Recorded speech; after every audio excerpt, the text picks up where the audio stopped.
So, welcome to my vlog. Ang ating tutorial ngayon ay kung paano alisin ang underline sa ating keyboard. Tulad nito. Tulad nito guys.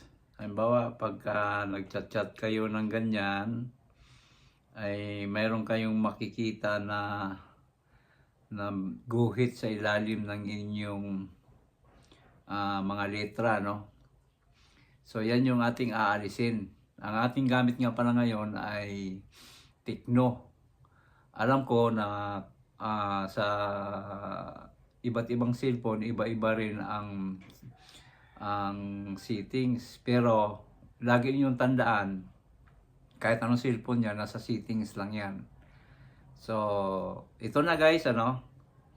Ang una natin gagawin dyan ay punta lang tayo sa settings. Ayan. Pag nandun natin sa settings guys, taas lang natin. Kung may makita kayo sa baba na system, click lang natin yan. Tapos itong language and import, click natin. Tapos itong on-screen keyboard, click natin. Tapos emoji keyboard, click natin. Tapos sa baba guys, may makita kayong settings. Click natin yan. Tapos input, click natin. So ito guys, itong dalawang ito, kailangan natin itong isarado para mawala na yung underline. So sarado natin guys, no?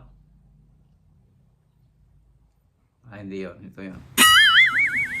Itong dalawa guys, itong shoe correction suggestion.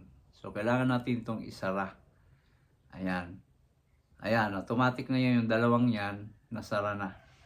So, punta na tayo sa text kung nawala na ba. Ayun guys, wala na yung underline sa ilalim. Ayan. Okay, so maraming salamat sa inyo.